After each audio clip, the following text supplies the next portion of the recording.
Everyone, आज का हमारा पॉडकास्ट कॉमर्स फील्ड के सबसे प्रेस्टिजियस करियर ऑप्शंस में से एक पर है। एक ऐसी फील्ड जिसकी प्रिपरेशन को लाखों लोग करते हैं बट अचीव कुछ हजार ही कर पाते हैं, यानी chartered accountancy field, also known as CA. एक बिजनेस का जो सबसे अच्छा दोस्त होता है।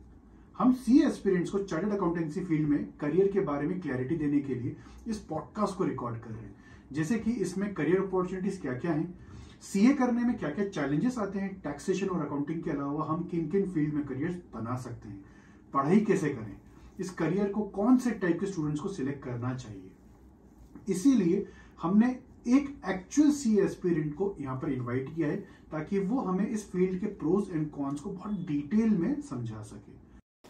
Thank you so much Mohil sir हमारे शो पर आने के लिए। सबसे पहले हम अपने ऑडियंस को ये बताना चाहेंगे मोहिल सर कि आपने सीए को ही अपना करियर क्यों चूज किया। Okay, thank you sir. CA को एज अ करियर चूज करने के पीछे कई रीजंस थे।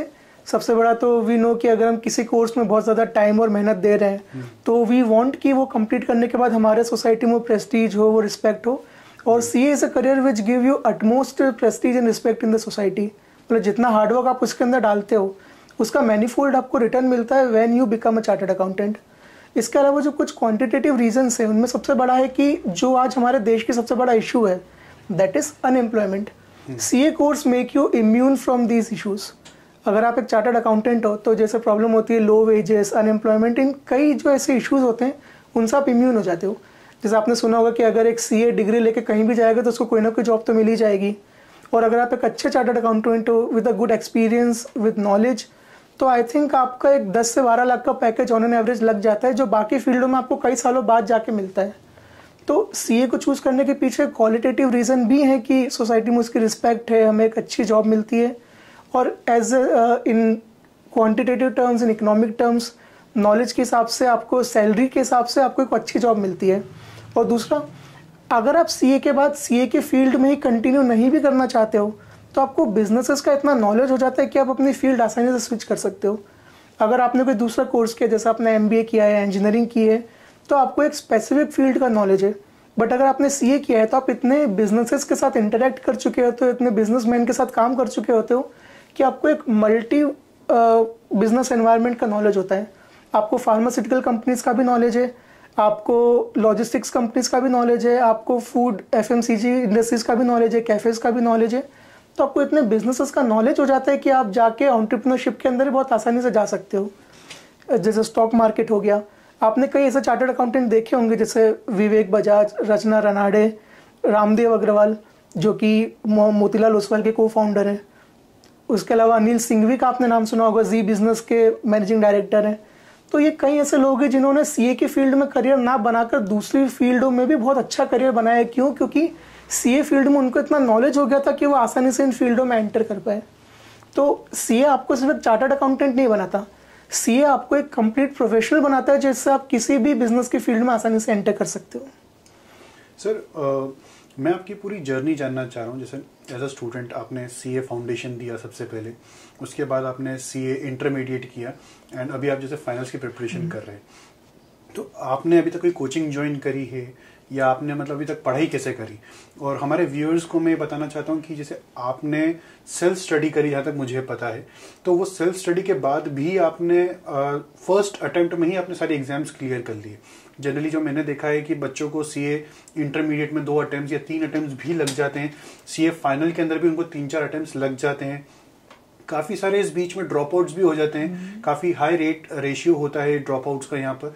तो मैं आपकी जर्नी समझना चाह रहा हूँ कि सीए फाउंडेशन को आपने जैसे स्टार्ट किया था तो वहाँ पर आपका कैसे क्या स्टार्ट हुआ, कैसे प्लान हुआ कि सीए में जाना चाहिए, क्योंकि उसके अलावा और भी फील्ड्स है, बहुत ल्यूक्रेटिव है, बहुत रिस्पेक्टेबल फील्ड्स है। देखिए सर, अभी तक की जर्नी तो खैर अच्छी रही है। अभी जब मैंने सीए फाउंडेशन स्टार्ट किया था तो वो समय एक्चुअली मैंने लॉकडाउन के टाइम पे स्टार्ट किया था।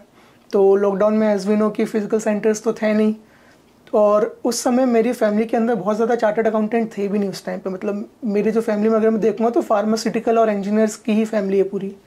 तो बहुत ज़्यादा मुझे उस समय सीए के बारे में पता नहीं था। तो जो मेजर नॉलेज आया है मुझे regarding field of CA that was from YouTube या कोई नेबर वगैरह से बात कर ली जो सीए कर रहे हैं। तो मैंने ढूंढना शुरू किया, तो मैंने ये देख रहा था मैं कॉमर्स में कौन कौन से अच्छे कोर्सेज होते हैं। जैसे उस टाइम पे मेरे माइंड में एक आईपीएम का भी था, कि जो IIM इंदौर का 5 ईयर इंटीग्रेटेड कोर्स होता है, उसके अलावा BBA MBA बहुत से ऑप्शंस थे। तो फिर फाइनली मैंने डिसाइड किया कि करियर ऑप्शंस देखने के बाद कि CA एक अच्छी फील्ड है।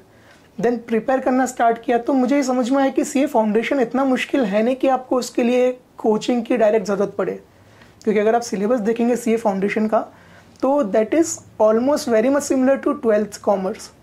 जैसे अगर अकाउंट्स है उसके अंदर, तो अकाउंट्स में आप 80% देखोगे तो 12th का ही अकाउंट्स 11th-12th का। इसका मतलब कि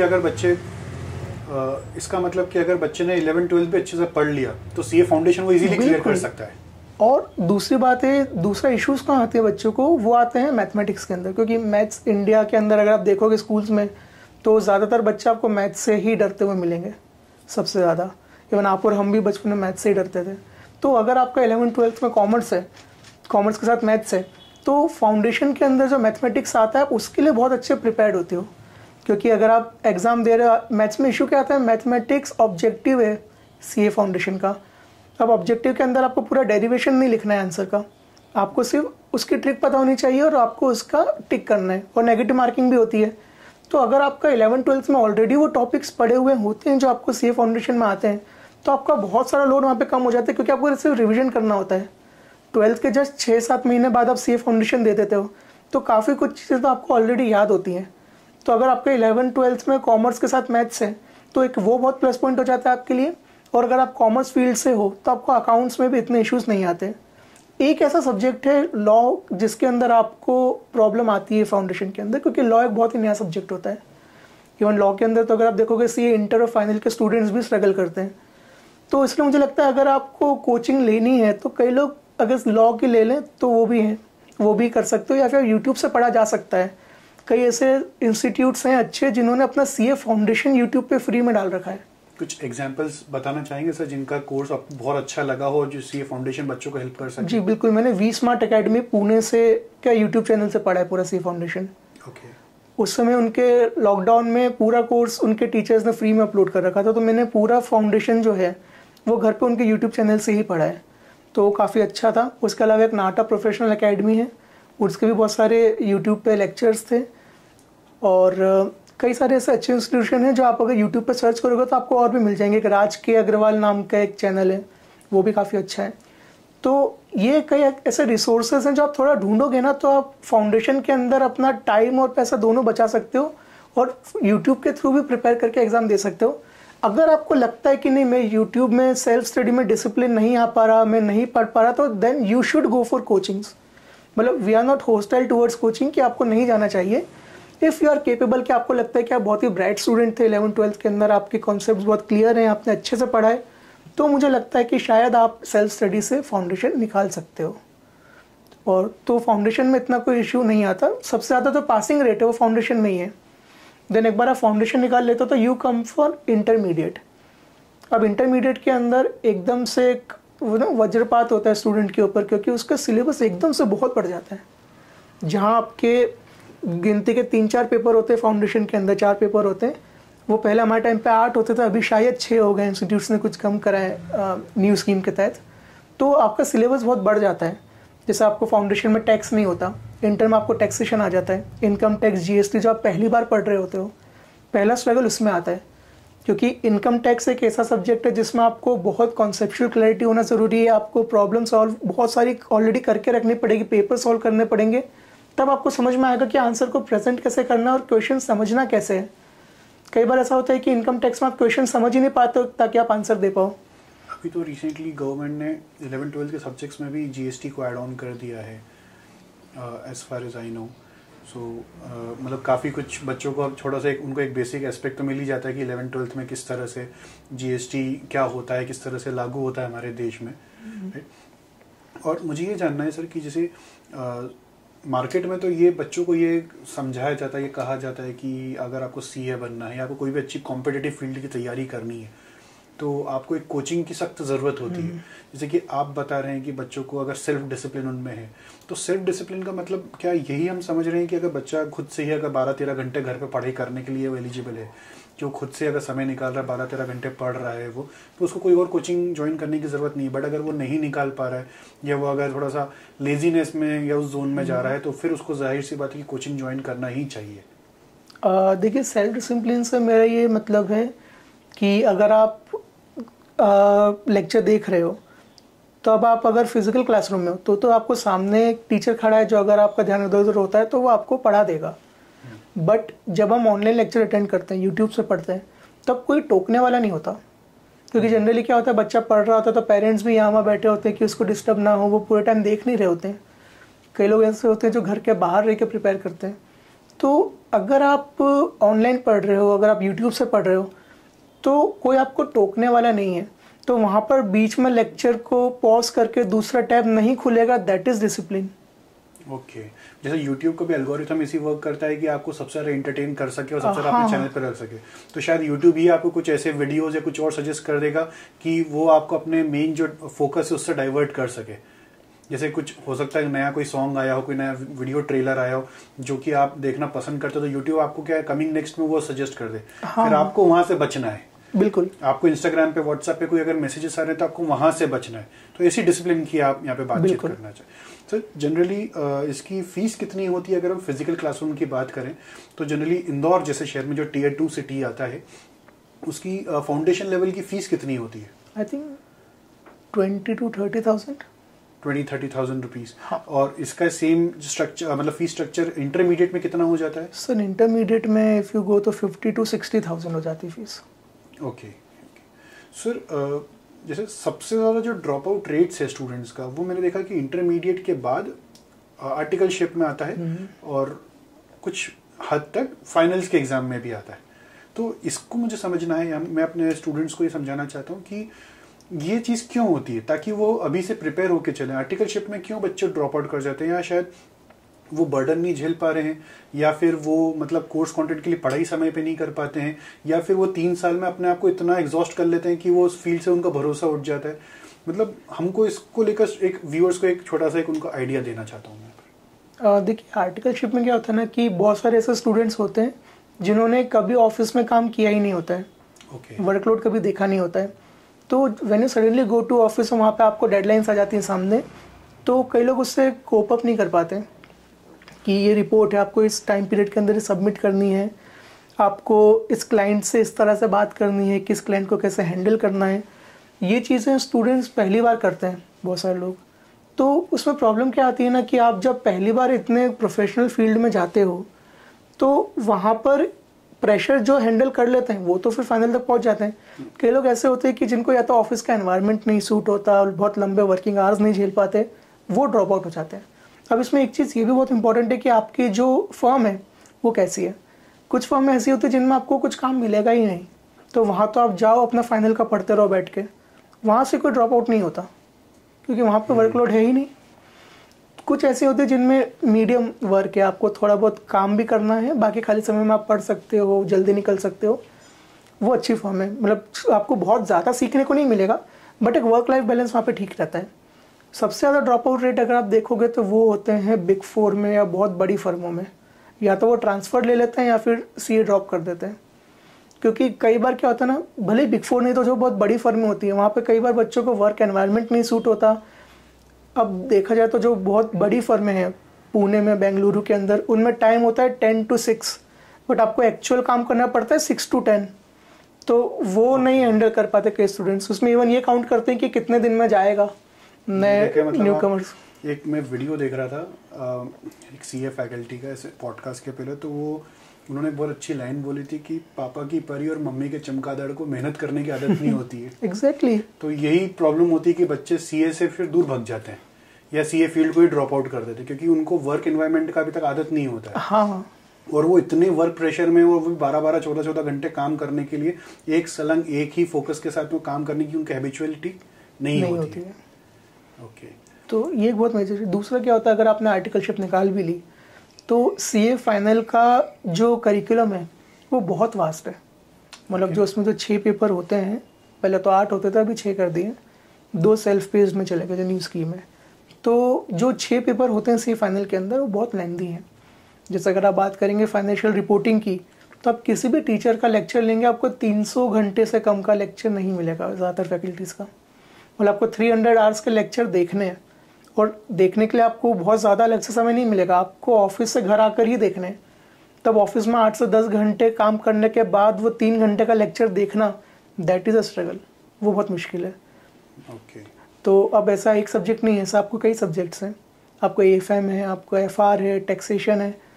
तो नो डाउट आपको लास्ट में 6 महीने मिलते हैं पढ़ने के लिए, बट उसमें बहुत लंबा समय आपके रिविजन के लिए होता है।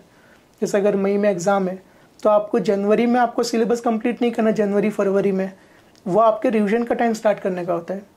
तो सही टाइम पे सिलेबस कंप्लीट करना एक बहुत बड़ी चुनौती है अगर आप CA आर्टिकलशिप कर रहे हो। तो कई बार क्या होता है कि आपके 3 साल बहुत लंबा टाइम होता है, अगर आप पहले दिन से देखो 3 साल हमको देखने में लगता है बहुत टाइम है।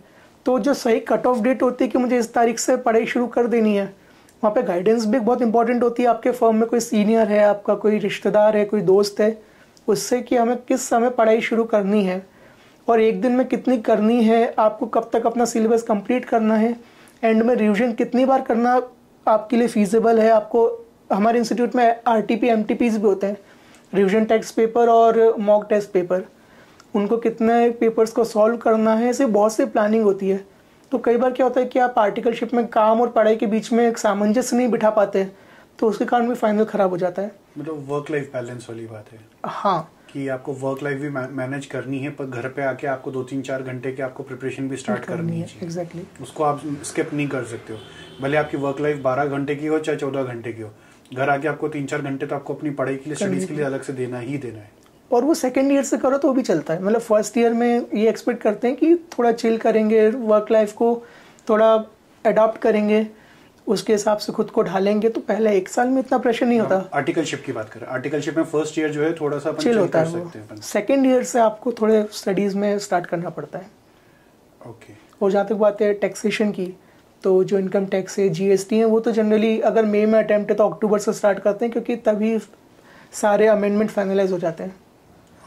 तो 2 सब्जेक्ट्स को पहले कर लेना, देन टैक्सेशन सही टाइम पे स्टार्ट करना। अभी तो सेल्फ बेस्ड मॉड्यूल है, कब शुरू करना है, तो प्लानिंग बहुत लगती है सही फाइनल में। और एक बार अटेम्प्ट लेट होना शुरू होते हैं तो वो भी प्रेशर बिल्ड होता है, क्योंकि हम मान के चल रहे होते हैं कि इस तारीख को CA बन जाएंगे, बट वो एक अटेम्प्ट लेट हो गया तो वो सीधे 6 महीने आगे चली जाती है वो डेट। और एक बार आपका अटेम्प्ट नहीं निकलता तो उसके बाद धीरे धीरे जो प्रेशर बिल्ड होता है वो अगले अटेम्प्ट को भी इम्पैक्ट करता है। तो साइकोलॉजिकली प्रेशर, हाँ, पिछली बार अटेम्प्ट में अपन नहीं निकल पाए थे, तो इस बार भी पता नहीं क्या होगा, कि अगर इस बार नहीं निकल पाए तो पूरा साल खराब हो जाता है एक तरह से देखा जाए तो। हाँ, तो ऐसे करते करते धीरे धीरे फिर प्रेशर बिल्ड होना स्टार्ट होता है। इसलिए CA के अंदर फाइनल में सबसे ज़्यादा ड्रॉप आउट रेट है। इसको कोप अप करने के लिए इंस्टीट्यूट ने एक नया इनिशिएटिव भी लिया है, if I am not wrong. उसने क्या किया है कि जो आर्टिकलशिप कंप्लीट कर लेते हैं लेकिन CA फाइनल नहीं निकाल पाते, उन स्टूडेंट्स के लिए एक नया एक शॉर्ट डिप्लोमा लॉन्च किया है कि अगर आपने आर्टिकलशिप कंप्लीट कर ली लेकिन CA फाइनल नहीं निकाल पा रहे हो तो आपको एक डिप्लोमा मिल जाएगा CA की डिग्री की जगह, ताकि एटलीस्ट स्टूडेंट आर्टिकलशिप कंप्लीट करके खाली हाथ ना निकले कोर्स से। तो अगर आपका फाइनल नहीं निकल पा रहा है तो उसको भी आप ले सकते हो। तो सर जैसे क्या होता है ना, अभी हमारे जो 11th-12th में हमको एक माहौल बन जाता है हर स्कूल में कि अगर आपने साइंस लिया है, PCM स्पेसिफिकली अगर मैं बात करूं, तो आप भले कैसे भी स्टूडेंट, कैसे भी परफॉर्मर, बट आपको IIT का एग्जाम तो हर कोई देना चाहता ही है, भले वो 12th में 40% 50% भी मार्क्स में पास हुआ।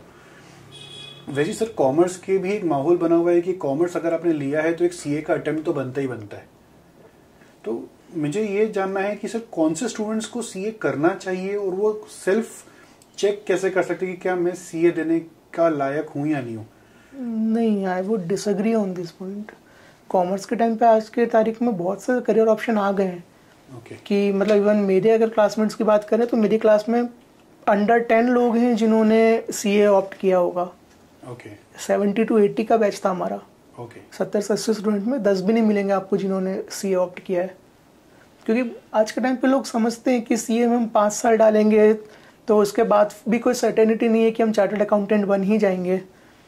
तो दूसरे जो बहुत ल्यूक्रेटिव ऑप्शन आज के टाइम पे आ गए हैं, जैसा अभी आप देखेंगे तो एक मैं करियर तो नहीं मानता इसको, बट एक इन्फ्लुएंसर नाम का एक फील्ड आ गई है, बहुत से बच्चे आज उसमें मुड़ जाते हैं। उसके अलावा आप देखेंगे तो जो बहुत से बिजनेस क्लास में स्टूडेंट होते हैं वो क्या करते हैं कि BCom BBA करके अपने बिजनेस में ज्वाइन हो जाते हैं, जो कि एक अच्छा ऑप्शन है, कोई बुराई नहीं है उसके अंदर। कई लोग ऐसे होते हैं जिनको लॉ में इंटरेस्ट होता है, वो लॉ की फील्ड में चले जाते हैं, CS में चले जाते हैं। तो आज के टाइम पे बहुत ज़्यादा स्टूडेंट नहीं है जो सीए के अंदर आते हैं, बट हाँ इतना है कि इंस्टीट्यूट चाहता है कि ज़्यादा से ज़्यादा स्टूडेंट आए। तो आपको कहीं ना कहीं ये भी देखने को मिलेगा कि आज के टाइम पे इंस्टीट्यूट कोशिश कर रहा है कि ड्रॉप आउट रेट कम हो, जैसे 8 से 6 पेपर कर देना, उसके अलावा आर्टिकलशिप का टाइम पीरियड कम कर देना। इंस्टीट्यूट की ये कोशिश है कि ज़्यादा से ज़्यादा लोग सीए में इनरोल करें और ड्रॉप आउट रेट कम हो। तो अब जहाँ तक बात है जो लोग ऑप्ट करते हैं सीए को, किन को ऑप्ट करना चाहिए, तो मुझे लगता है कि ऐसे स्टूडेंट जिनको एक बिजनेस को समझने में, जिनको एक थोड़ा इंटरेस्ट होता है नंबर्स के अंदर कॉमर्स की फील्ड में, उनको सीए में आना चाहिए। जिनको लॉन्ग आवर स्टडी की थोड़ी सी हैबिट हो, या जिनको एक्चुअल में बिजनेस को समझने में अच्छा लगता हो, जिनको जैसे 11-12 तो समझ में आ जाता है प्रोजेक्ट्स वगैरह बनाने में कि मुझे किस चीज़ में इंटरेस्ट है। बहुत ज़्यादा क्लैरिटी नहीं होती है, बट इनकेस अगर आपको इंटरेस्ट है कि नहीं मुझे बिज़नेस को समझना अच्छा लगता है, मुझे नंबर्स से बहुत ज़्यादा इशू नहीं है, मुझे लॉन्ग आवर स्टडीज़ की आदत है, तो आपको सीए में आना चाहिए। मैं उनकी बात नहीं कर रहा जो पहले बिल्कुल भी नहीं पढ़ते हैं, सीए में आके एकदम से पढ़ना शुरू कर देते हैं, वो एक्सेप्शंस हैं। बट अगर आप एक अच्छे स्टूडेंट हो जिसको बिज़नेस में इंटरेस्ट है और जिसको लगता है कि मुझे बिज़नेस का नॉलेज भी चाहिए, साथ में एक अच्छी फील्ड में करियर बनाना है जिसमें मुझे एक जॉब सर्टेनिटी रहे, कि ऐसा नहीं हो कि 5 साल देने के बाद भी मेरे हाथ में कुछ भी नहीं है, तो अगर आप लंबे आवर्स की स्टडी कर सकते हो तो आपको सीए में आना चाहिए। सर हमारा जैसे टैली में क्या होता है ना, हमने बहुत सारी केस स्टडीज एंड एक्सरसाइज बना रखी है बच्चों को प्रैक्टिस करने के लिए, और हर केस स्टडी मैं आपको बता दूं 2 से 3 घंटे की होती है जो बच्चा उसको प्रैक्टिकली टैली में सॉल्व करता है। तो हमारे यहाँ पे स्टूडेंट्स इतने खुश हो जाते हैं जब उनका बैलेंस शीट और P&L मैच कर जाता है। तो आपका कहना यह है कि जिसको P&L बैलेंस शीट जिसका सबसे पहले तो मैच करना चाहिए, जिसका मैच हो जाए उसके बाद में इसके बेसिस पे एनालिसिस करना है, जिसको बिजनेस के बारे में आता हो या जिसको इंटरेस्टेड हो कि इन बेसिस पे बिजनेस की क्या क्या एनालिसिस है या MIS रिपोर्ट्स हम प्रिपेयर कर सकते हैं, उसको सीए की फील्ड में जाना चाहिए। हाँ बिल्कुल, मतलब बेसिकली आपको नंबर से डर नहीं लगना चाहिए, क्योंकि when you come into CA then आप नंबर्स के साथ ही रहना है आपको। तो अगर आपको बैलेंस शीट P&L देख के डर लग रहा है, आपको नहीं समझ में आ रही चीज़ें, तो मुझे लगता है कि आप दूसरे करियर ऑप्शंस भी एक्सप्लोर कर सकते हो। और दूसरी बात ये कि जहाँ तक बैलेंस शीट मैच करने की बात है, तो ये more than accounting it's an art. मतलब बैलेंस शीट मैच होती नहीं, मैच करवानी पड़ती है। हमेशा आपको ऐसे मिलेंगे नहीं क्लाइंट जिनकी बैलेंस शीट मैच हो रही है, आप कैसे करवा सकते हो, that is also a part of CA. अब ये बोलने की चीज़ नहीं है खैर, बट सीए के अंदर आपको एक कॉम्प्रिहेंसिव नॉलेज होना चाहिए फील्ड का, ताकि आप एक टेलर्ड सॉल्यूशन दे पाओ अपने क्लाइंट को। जो बुक में लिखा है वो तो क्लाइंट भी पढ़ सकता है, आप भी पढ़ सकते हो, बट उसको देख के इंटरप्रेट करने की जो एबिलिटी है वो आपके काम आती है। तो अगर आपको चीज़ें देख के दिमाग में थॉट्स आते हैं कि इसमें ये भी किया जा सकता है, आपको अकाउंट्स में देख के, बैलेंस शीट को देख के बिजनेस समझ में आता है, तो आई थिंक आप सीए में एक अच्छा करियर बना सकते हो। और आज के टाइम पे CA is not just about balance sheet P&L, CA के अंदर बहुत दूसरी चीज़ें भी आ गई हैं। जैसे अगर आप बात करेंगे कि जो इंटरनल ऑडिट्स होते हैं, उसमें सीए को इसलिए नहीं हायर किया जाता कि वो अकाउंटिंग सुधारेगा, उसमें सीए को इसलिए हायर किया जाता है कि वो बिजनेस का स्ट्रक्चर सुधारेगा। जैसे अगर आपकी फैक्ट्री है, आपको लगता है कि मेरा प्रोडक्शन में लॉस बहुत ज़्यादा हो रहा है, मुझे बहुत ज़्यादा कॉस्टिंग आ रही है, मुझे लगता है कि मेरा जो मैकेनिज्म है सप्लाई चेन है वो इफेक्टिव नहीं है, मेरा सामान डिले हो जाता है, मुझे लगता है कि मेरे सामान में चोरी हो रही है। तो ऐसे बहुत से फैक्टर्स होते हैं जिसके थ्रू आप सीए को इंटरनल ऑडिट के लिए हायर कर सकते हो। वो आपकी सप्लाई चेन चेक करेगा, वो आपके प्रोडक्शन प्रोसेस को चेक करेगा, वो आपके सेलिंग और रिसीवेबल्स को चेक करेगा, और आपको ये बताएगा कि आप अपना सप्लाई चेन को इम्प्रूव कैसे कर सकते हो, आप अपने प्रोडक्शन लॉस को कम कैसे कर सकते हो, आप अपने प्रोसेसेस को मोर एफिशिएंट कैसे बना सकते हो। तो सीए एक बहुत ही वास्ट फील्ड में आ गया है। उसके अलावा बैंक ऑडिट्स होते हैं जिसके अंदर आप बैंक्स में ये स्टडी करते हो कि उनके एनपीएस कितने हैं, रेवेन्यू लीकेजेस कहाँ पर हैं, उनके किस अकाउंट के अंदर क्वालिटी क्या है अकाउंट्स की। और जो कई रेगुलेटरी बॉडीज़ हैं जैसे सेबी है, वो भी आपको इवन हायर करती है। जैसा अगर सेबी को ये देखना है कि वो ब्रोकर्स का सरप्राइज ऑडिट करे कि कौन कौन से ब्रोकर्स कंप्लाई कर रहे हैं सेबी के रूल्स के साथ, तो सीए फर्म्स को हायर करता है कई बार सेबी भी, कि आप अपने ब्रोकर्स के ऑफिस के अंदर जाओ और वहाँ पर चेक करो कि कंप्लाई कर रहे हैं कि नहीं ऑर्डर्स के साथ। तो सीए आज के टाइम पे बहुत इवॉल्व हो गया। अगर आप 10-20 साल 50 साल पहले के सीए को देखोगे, आज सीए वो मोटा चश्मा लगाने वाला व्यक्ति नहीं है जिसको जो सिर्फ किताबों में घुसा रहता है। आज सीए वो व्यक्ति है जो बिजनेस को समझता है, बिजनेस को बेहतर बना सकता है। ओके, सो सर जैसे कुछ स्टूडेंट्स का या मतलब कुछ लोगों का ऐसा भी मानना होता है कि 11th-12th में सबसे पहले 11th और 12th क्लास में सबसे पहले स्टूडेंट को अकाउंटेंट बनना चाहिए। जैसे ये फाइनेंस की फील्ड की हम बात कर रहे हैं, तो फाइनेंस की फील्ड में बच्चों की स्टार्टिंग होती है 11th-12th से।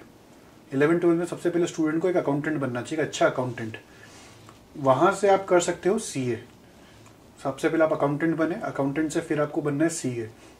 फिर सीए के बाद क्या बन सकते हैं बच्चा, मतलब उसके बाद अगर सीए के बाद उसको और अगर इस फील्ड में, फाइनेंस की फील्ड में और अगर डीप में उतरना है या उसको और किसी जैसे स्पेशलाइजेशन करना है, अभी जैसे डॉक्टर की फील्ड में होता है ना, एमबीबीएस होता है जो कॉमन डॉक्टर होता है, उसके बाद फिर एक सर्जन या एमडीज इस टाइप की और डेप्थ में स्पेसिफिक फील्ड्स में आता है। तो सीए के बाद भी अगर किसी को और बिजनेस के डेप्थ को समझना है तो वो उसके लिए क्या करियर ऑप्शंस होते हैं सर? आई थिंक सीए एक ऐसे फील्ड है जो आपको बहुत ज़्यादा करियर ऑप्शंस दे देती है जब आप कंप्लीट करते हो सीए। जैसे मैंने अभी बहुत से अलग अलग फील्ड्स आपको बताई। आज के टाइम पे अगर आप सीए कंप्लीट करते हो तो सबसे कॉमन ऑप्शन अगर आप देखोगे तो दैट इज़ टैक्सेशन और जो कंप्लायंसेस होते हैं सबसे कॉमन, कि आप किसी भी अच्छी टैक्स फर्म में जुड़ जाओ, वहाँ पे आप इनकम टैक्स, जीएसटी और एक इंटरनेशनल टैक्सेशन एक अच्छी फील्ड है जो आज ऐड हुई है, इन चीज़ों में आप जा सकते हो। दूसरा जो एक मेजर फील्ड है सीएस के लिए दैट इज़ इंटरनल ऑडिट्स, वही बिजनेस की इंटरनल प्रोसेसेस को इम्प्रूव करना। उसके लिए बहुत लोग आप बड़ी बड़ी फर्में देखोगे तो वो आपको हायर करती हैं। जैसे भी आपने रिसेंटली विवेक बिंद्रा और संदीप माहेश्वरी का जो पूरा हुआ था, उसमें आपने देखा होगा कि विवेक बिंद्रा ने अपने सीए का भी उल्लेख किया था कि हमारे चार्टर्ड अकाउंटेंट्स इस बड़ी फर्मों के हैं, हम अपनी पूरी प्रोसेस को ऑडिट करवाते हैं। तो ये कॉन्फिडेंस डालती है बिजनेस के अंदर कि आप एक सही रास्ते पर जा रहे हो, आप सारी चीज़ों से कंप्लाई कर रहे हो, आप एफिशिएंटली रन कर रहे हो। तो चार्टर्ड अकाउंटेंसी के बाद आप बिजनेसेस को हेल्प करने की जो फील्ड होती है जैसे इंटरनल ऑडिट, उनमें जा सकते हो। देन सबसे एक कॉमन फील्ड जो आप सीए के आज के टाइम पे ऐड हो गई है दैट इज़ फाइनेंशियल मार्केट्स, जो स्टॉक मार्केट्स है, डेरिवेटिव्स मार्केट है, इन चीज़ों के अंदर आप जा सकते हो। जैसे आपको बहुत से सीए मिलेंगे, मैंने शुरू में भी नाम लिया था रसना रनाडे का, विवेक बजाज का, रामदेव अग्रवाल जी का, और एक बहुत अच्छा मुझे भी बहुत पर्सनली एक यूट्यूबर बहुत पसंद है, अक्षत श्रीवास्तव करके। बिल्कुल, वो भी बहुत अच्छे से चीज़ों को एक्सप्लेन करते हैं इसी फील्ड से रिलेटेड। तो हाँ, मतलब सीए कर किया है आपने तो स्टॉक मार्केट हो गया, फाइनेंस हो गया, ये आपको बहुत अच्छा हो जाता है, तो आप इन फील्डों में आगे जा सकते हो। उसके अलावा आप अगर देखोगे जो बिजनेस रिस्ट्रक्चरिंग की जॉब्स होती है, मर्जर एंड एक्विजिशंस होते हैं, जो आपके इंटरनल रिस्ट्रक्चरिंग होती है, इन फील्डों में भी आज बहुत जॉब्स हैं। जैसे आप किसी अच्छे इन्वेस्टमेंट बैंक में जा सकते हो जहाँ पर आप M&A डील्स को फैसिलिटेट करवा सकते हो। तो ऐसे बहुत सी फील्ड हैं जो सीए के बाद आपके लिए ओपन हो जा सकती है। एक बहुत अच्छी फील्ड है, एंटरप्रेन्योर्स बनते चार्टर्ड अकाउंटेंट आज के टाइम पे।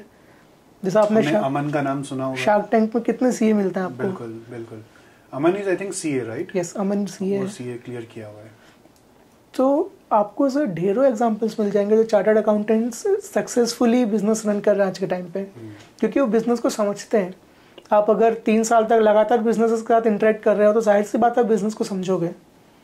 तो सीए बनने के बाद ऐसा नहीं है कि आपको सिर्फ इनकम टैक्स रिटर्न या जीएसटी रिटर्न ही फाइल करना है लाइफ टाइम, बहुत से ऐसे ऑप्शन है जो आप बाद में कर सकते हो। सर जैसे आप मेरे को हर चीज़ में बता रहे हैं कि जो सीए जो होता है वो एक बिजनेस को और एफिशिएंटली कैसे मैनेज करना चाहिए वो सिखाता है। मतलब it's not just limited to accounting, बिल्कुल, बट उसके अलावा और भी कई सारी चीज़ें होती हैं related to production, related to the acquisitions, mergers, जैसा आप बता रहे हैं। काफ़ी सारी चीज़ों में सीए की हमको हेल्प लगती है। तो एग्जैक्टली मुझे ये मतलब मेरा सवाल ये है कि एग्जैक्टली सीए जो है वो एक बिजनेस से क्या एक्सपेक्टेशन रखता है? जैसे एक मेरे एग्जाम्पल की, क्या सीए ऐसा सोचता होगा कि बिजनेस को अपनी बुक्स को एकदम क्लियर रखना चाहिए, कुछ भी प्लस माइनस इधर से उधर जो रॉन्ग ट्रांजैक्शंस हैं या कुछ भी जो हिसाब किताब ऊपर नीचे जो अपने इंडिया में बहुत कॉमन प्रैक्टिस होती है वो सब चीज़ें नहीं करना चाहिए? मतलब सीए का एक नज़रिया क्या होता है कि उसके लिए एक आइडियल बिजनेस कौन है? देखिए, अगर आप सीए की फील्ड में आते हैं तो आपको कई तरह के क्लाइंट्स मिलते हैं। कुछ क्लाइंट ऐसे होते हैं जिनके अकाउंटिंग और सब प्रोसेसेस बहुत ही अच्छी होती है, तो वहाँ पे आपको बहुत ज़्यादा मेहनत नहीं लगती है। कैसे क्लाइंट्स होते हैं जिनमें आपको लगता है कि यार इनको इतना नॉलेज नहीं है, तो इन्होंने कुछ ऐसे ट्रांजेक्शन्स कर लिए हैं जो बहुत ज़्यादा कंप्लाई नहीं करते लॉस के साथ, जैसे पर्सनल एक्सपेंसेस भी हाँ, उससे पे आउट कर दिए उन्होंने। वहाँ पर अगर हम ऐसा क्लाइंट एक्सपेक्ट करते हैं जो एटलीस्ट सीए की बात सुनेगा और उसको समझेगा। अब अगर कोई ऐसा क्लाइंट है जो जानते हुए भी लॉ के साथ कंप्लाई नहीं कर रहा, जैसे आपने जिन ट्रांजेक्शन्स की बात करी, तो आई थिंक आज के टाइम पे जो बहुत सारे सीएस हैं वो भी उसके साथ एंगेजमेंट नहीं रखते हैं, क्योंकि आज के टाइम पे जो इंस्टीट्यूट है और जो गवर्नमेंट है वो भी काफ़ी हद तक स्ट्रिक्ट है। तो हम बिजनेस से ये एक्सपेक्टेशन रखते हैं कि एटलीस्ट क्लाइंट अगर हमारे पास कंसल्टेंसी के लिए आ रहा है तो वो हमारी बात को समझेगा और उसको एक्चुअल में अपने बिजनेस में अप्लाई भी करेगा, क्योंकि हम कंसल्टेंसी दे सकते हैं बट हम उसको उसके बिजनेस में अप्लाई नहीं कर सकते, अप्लाई उसको ही करना है। तो वी एक्सपेक्ट कि कंसल्टेंसी लेने के बाद वो एक्चुअली इस चीज़ को अपने बिजनेस में अप्लाई भी करे और खुद भी उन प्रोसेसेस को मॉनिटर करे और टाइम टू टाइम कंसल्ट करता रहे। मतलब अगर आप साल में एक बार सीए के साथ विजिट कर रहे हो तो उसमें आप अपने पूरे प्रोसेस को नहीं रीडिफाइन कर सकते हो। आप कंसल्टेंसी लोगे, उसको अपने बिजनेस में अप्लाई करोगे, तो बी इन टच। तो क्या रहेगा कि आप जो चीज़ें कर रहे हो आपको भी चेक रहेगा कि हाँ प्रोसेस सही हो रही है, बिजनेस एफिशिएंटली चल रहा है, लॉस कंप्लाई हो रहे हैं। तो हम ये एक्सपेक्ट करते हैं कि एटलीस्ट वो हमारी बात को सुने और बिजनेस में उसको अप्लाई भी करे। सो बिजनेस को रिप्रेजेंट आई थिंक एक अकाउंटेंट करता है। जब बिजनेस की जनरली अकाउंटिंग जो होती है वो नॉर्मल परचेस सेल्स के एंट्रीज करने के बाद में अकाउंटेंट जो होता है एक प्रॉपर रिपोर्ट लेकर आता है सीए के पास में, जनरली जो हमने देखा है, और फिर वो उसी इनकी जीएसटी फाइलिंग वगैरह होती है। और कुछ लोग जो है उनकी जैसे हर क्वार्टरली उनको इनकम टैक्स में भी रिपोर्ट्स वगैरह उनको सबमिट करनी रहती है। सो जब अकाउंटेंट एक सीए के पास में एक रिपोर्ट्स लेकर आता है तो सीए के लिए एक आइडियल रिपोर्टिंग सिस्टम कैसा होता है या क्या होना चाहिए जो एक अकाउंटेंट को फॉलो करना चाहिए, जिससे कि अकाउंटेंट और सीए का रिलेशन बहुत हेल्दी डेवलप्ड रहे और साथ ही साथ उसके साथ बिजनेस की ग्रोथ बहुत सही तरीके से हो पाए? देखिए, do not expect much in reporting from an accountant. मतलब बहुत ज़्यादा हाई एक्सपेक्टेशन नहीं है हमारी। बस ईजी टू रीड रिपोर्ट्स हो और ही शुड नो कि वो खुद क्या कर रहा है। कई बार ऐसा होता है ट्रांजेक्शन उसने रिकॉर्ड कर लिया, उससे पूछो तो उसको भी नहीं पता उसने क्या ट्रांजेक्शन किया है। तो रिपोर्ट ईजी टू रीड हो, एक्सेसिबल हो और वो एक्सप्लेन कर पाए अपने ट्रांजेक्शन जो उसने एंटर करे हैं। ले दे के उसका हिसाब किताब सब चीज़ों का होना चाहिए। तुमने जो एंट्री दिखाई है उसका हिसाब क्या है, वो क्यों करी तुमने वो एंट्री। हाँ, और वो इजी टू रीड हो, इंटरप्रेट हो, मतलब उसको फॉर्मेट ऐसा हो कि हम उसको इजीली अपने वर्किंग में कन्वर्ट कर पाए। बस बाकी बहुत ज़्यादा एक्सपेक्टेशन नहीं है। ओके, सो आइडियली जैसे सर जब आप किसी बिजनेस की रिपोर्ट्स को ऑडिट करते हैं तो आप जनरली हमारे बिजनेसेस में क्या मिस्टेक्स आपको सबसे ज़्यादा देखने को मिलती है जो सभी बिजनेस में कॉमन है? स्पेसिफिकली अगर मैं बात करूं तो एसएमई सेगमेंट में, स्मॉल मीडियम एंटरप्राइजेस के सेगमेंट में कौन सी ऐसी मिस्टेक्स है जो हर कोई बिजनेसमैन बहुत कॉमनली करता है, उसको शायद इस बारे में पता भी नहीं है? देखिए, कुछ चीज़ें ऐसी हैं कि जैसे स्टॉक का मिसमैनेजमेंट कई जगहों पे बहुत होता है। कुछ जो पार्टनरशिप फर्म्स हैं उसके अंदर पार्टनर्स कैपिटल कभी हमको प्रॉपरली नहीं मिली। कई जगह ड्राइंग्स बहुत ज़्यादा हैं, कैपिटल इन्फ्यूजन कम है। पर्सनल एक्सपेंसेस बिजनेस के पीएनएल के अंदर रिकॉर्ड कर लेना। उसके अलावा अपने बहुत सारे ट्रांजेक्शन का हिसाब नहीं रखना और बिना बताए कैश के ट्रांजेक्शन्स करना। ऐसे बहुत सी चीज़ें होती हैं जो ऑडिट में बाद में इश्यूज़ क्रिएट करती हैं। तो आई थिंक अगर आप कोई मेजर ट्रांजेक्शन कैश में कर रहे हो या फिर अगर आप बहुत ज़्यादा पर्सनल ट्रांजेक्शन्स कर रहे हो तो उनको आपको अलग रखना चाहिए। तो जैसे सर कोई भी स्टूडेंट अगर ये सोचे कि अगर मैं एक सीए बन जाता हूँ तो मुझे सिर्फ और सिर्फ अकाउंटिंग देखना पड़ेगी, मतलब ये चीज़ तो खैर आपने बताई दी कि ये चीज़ पूरी गलत है कि सीए को अकाउंटिंग के अलावा बहुत सारी चीज़ों को मैनेज करना पड़ता है। बस अब आप किस लेवल पे किस कंपनी को संभाल रहे हो तो वो डिपेंड करता है कि आप किस लेवल का सीए में वर्क कर रहे हैं या सीए फील्ड को किस तरह से आप एब्जॉर्ब कर पा रहे हैं, राइट? तो जैसे जो स्टूडेंट सीए में अपना करियर बनाना चाहते हैं तो उनके लिए कुछ एडवाइस जो स्पेसिफिकली अगर ये सोचते हो कि मैं सिर्फ और सिर्फ सीए में अकाउंटिंग ही होती है, सिर्फ अकाउंटिंग को ही ऑडिट करना पड़ता है, उनके लिए कुछ एडवाइस आप देना चाहते हैं सर? देखिए, आज के टाइम पे क्या है, बहुत अच्छा कोट है कि in this age of information ignorance is a choice. कि आज अगर आप देखोगे तो every information that you need is at your disposal. तो अगर आप सीए में एंटर कर रहे हो तो I think you should read thoroughly about it. आप ऐसे चार्टर्ड अकाउंटेंट्स के बारे में पढ़ो जिन्होंने अकाउंटिंग के अलावा दूसरी फील्ड में करियर बनाया है, जिसमें मैंने बहुत सारे नाम अभी लिए। कैसे गाइडेंस वीडियोस है जो आप देख सकते हो, तो कोई आपके ऐसे चार्टर्ड अकाउंटेंट फ्रेंड्स हैं या जो आर्टिकलशिप कर रहे हैं आप उनसे बात कर सकते हो। तो आज के समय आप कहीं भी देखोगे तो आपको सीएस बहुत सारी फील्डों में मिलेंगे।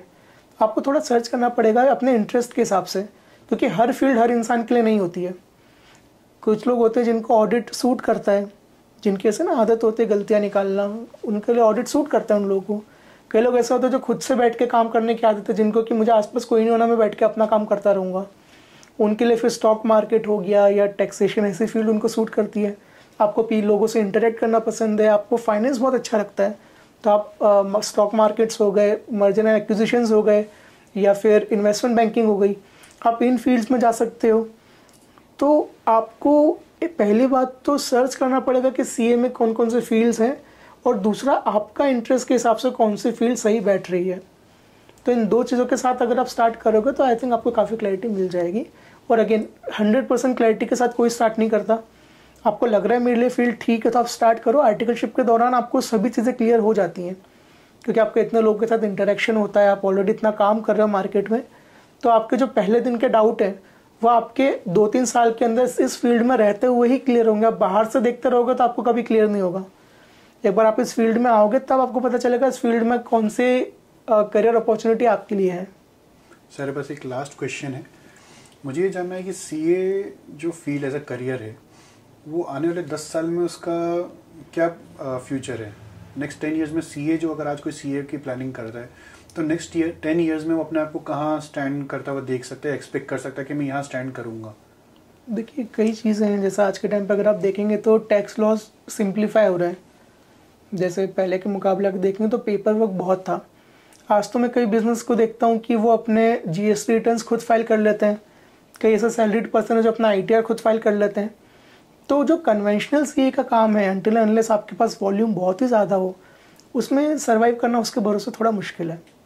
सर जैसे हमने खुद ने एक सॉफ्टवेयर बनवा लिया हमारे यहाँ पर, जिसमें हम बच्चों को जीएसटी फाइलिंग का पूरा प्रॉपर हम लोग स्टेप बाय स्टेप सिखाते हैं।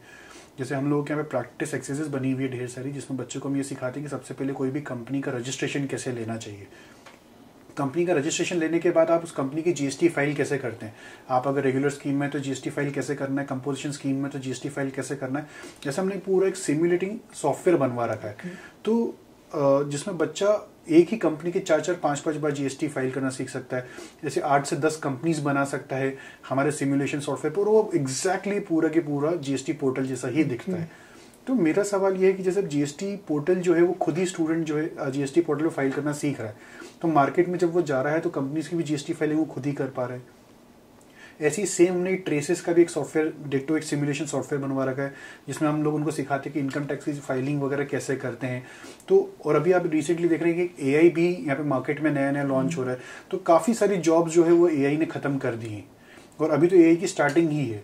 तो उस प्रोस्पेक्टिव से मैं सवाल पूछना चाह रहा हूँ कि आने वाले भविष्य में जैसे सीए का काम भी क्या एआई कर सकता है, या फिर वो अकाउंटेंट भी कर सकता है, या फिर सीए एग्जैक्टली ऐसा क्या चीज़ होल्ड कर रहा है जो कोई और भी चाहकर नहीं कर सकता है?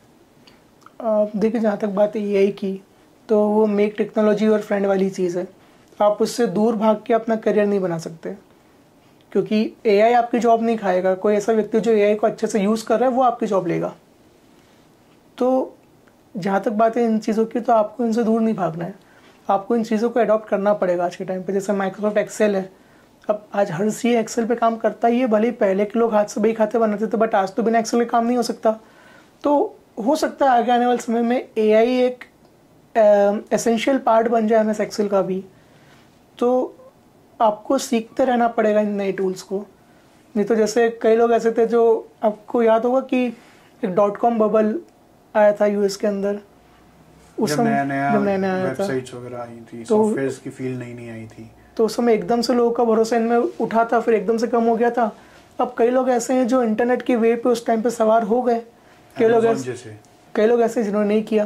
तो एआई से डरना या एआई से दूर भागना, वो चीज़ आपको बहुत ज़्यादा आगे नहीं ले जा सकती। तो पहले तो राय मेरी यही है कि आपको इनको लेके चलना पड़ेगा।